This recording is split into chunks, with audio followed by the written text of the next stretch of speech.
Ayewili echebaluyo. Ayewili dunia nina. Alors aujourd'hui c'est l'ouverture de la Maison des langues et des cultures que nous avons voulu dans le cadre de l'usine à espoir, un des engagements de la municipalité qui a été travaillé avec les associations et qui aujourd'hui prend ses quartiers ici au sein de cet équipement qu'on a acquis. Donc on est fiers de cette Maison des langues et des cultures, d'autant qu'on est des pionniers en la matière. On est les premiers, même les seuls dans tout le département et bien au-delà dans la région et ça va être grandiose pour les gens. Dunia la et dunia bétan. Vive Aubervilliers, on vit ensemble. Je suis issu d'une association, Aubert Babel, qui travaille depuis maintenant une quinzaine d'années sur la diversité linguistique et qui organise depuis toujours des rencontres entre des gens qui ont une langue maternelle qui n'est pas le français et qui veulent transmettre cette langue. L'idée étant que il faut avoir le plaisir de transmettre sa langue pour avoir aussi le plaisir de découvrir celle des autres. Maintenant, je sais que l'autre projet de la Maison des langues et des cultures, c'est aussi l'apprentissage du français. En fait, l'apprentissage des langues, c'est un échange. On apprend une langue si on a d'abord transmis sa langue. C'est vraiment le projet de base.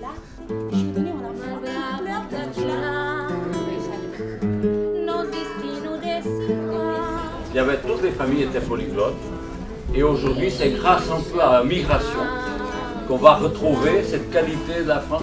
Toutes les personnes parlaient plusieurs langues, il y avait plusieurs référentiels. Donc l'appauvrissement dont on nous parle avec la globalisation, on va le contrarier à Aubervilliers. On va faire ici un point de résistance à cette chose. Et on va dire que nous sommes tous différents et que nous sommes très contents de chacun être différent de tous les autres, être unique, chacun avec des ressemblances, etc. Et que nous allons ensemble travailler là-dessus.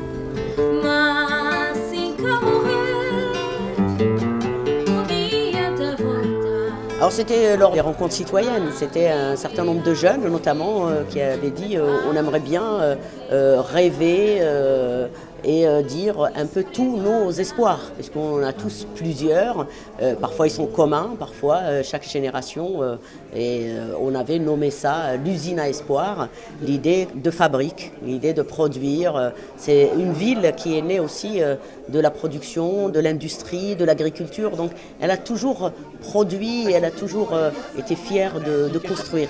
Et donc l'idée c'était, cette usine, on va tous se retrouver et dire ce que nous sommes et ce que nous pouvons apporter les uns aux autres.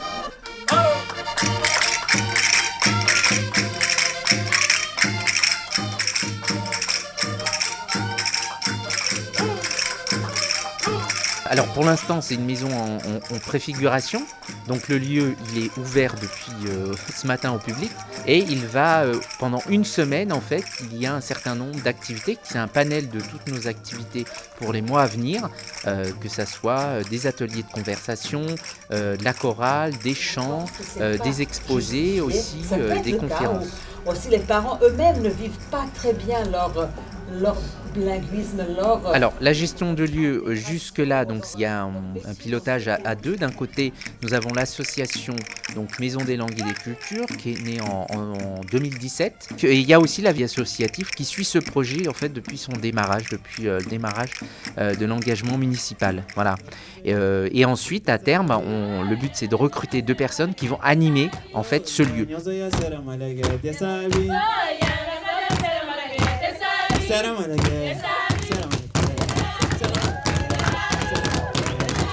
La Maison des langues, moi je trouve que c'est un projet qui est vraiment intéressant par rapport à Aubervilliers, parce qu'il y a beaucoup de nationalités, et c'est vrai que quand on apprend avec ces gens-là, et ces gens-là ils apprennent avec nous, on est dans l'échange, c'est très très intéressant et c'est enrichissant par rapport à des gens qui ne connaissent pas vraiment la langue, et c'est bien d'aller vers l'autre, le comprendre, parce que des fois on le juge vraiment, mais on ne connaît pas les traditions, on ne connaît pas ça, on ne connaît pas comment ils vivent et tout ça.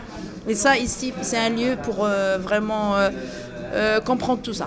Celui qui sait qu'hier est plus âgé qu'aujourd'hui doit savoir qu'aujourd'hui est sorti d'hier et que demain naîtra d'aujourd'hui. Jati Vérité. La souris n'insulte le chat que lorsqu'elle est devant l'entrée de son trou.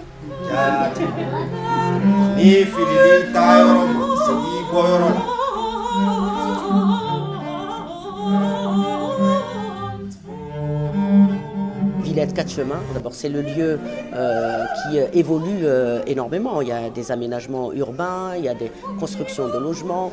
Il fallait des équipements parce qu'il y a une densité qui nécessite quand même qu'on fasse une pause, qu'il y ait plus d'équipements, plus d'espaces verts, plus de lieux de convivialité. Et donc cette idée est venue de là, de dire Villette 4 Chemins, il faut qu'il y ait un nouvel équipement, il faut qu'il y ait un patrimoine communal aussi qui vienne enrichir l'ensemble des autres bâtiments.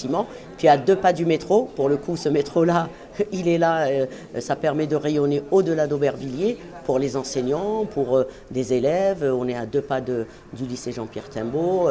On est vraiment dans un lieu qui peut aussi dialoguer avec le campus Condorcet. Ça va rayonner réellement au-delà d'Aubervilliers.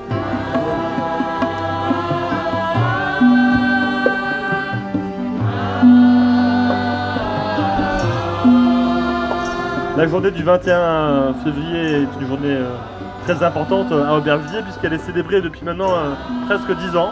10 ans que, à travers le travail de l'association Udishi et de la communauté bangladaise installée à Aubervilliers, nous célébrons cette journée qui est devenue une journée internationale qui permet à chacune et à chacun de valoriser, de promouvoir la langue qui est la sienne, la langue qu'il a appris, la langue qu'il veut apprendre. Ce qui est important dans cette ville, c'est qu'on valorise tout le temps sa richesse culturelle et sa diversité. On dit toujours qu'on veut refléter le multiculturel de la ville quand on parle de cette Maison des Langues aussi. Mais à mon avis, notre projet dans la Maison des Langues, c'est plus que de le refléter. Enfin, c'est d'abord de le faire vivre et de faire coexister toutes ces cultures et ces langues. Encore plus d'ailleurs, encore une ambition encore plus grande, c'est de les faire se rencontrer. C'est pour ça que le fait que tous ces gens-là, toutes ces deux cultures différentes se rencontrent dans un lieu, ça va leur permettre probablement de se percevoir, de se voir, de s'entrecroiser. Et je pense que c'est la condition d'un mieux vivre dans la ville. C'est-à-dire déjà s'exprimer soi-même et ensuite connaître et découvrir l'autre et les autres cultures et les autres langues.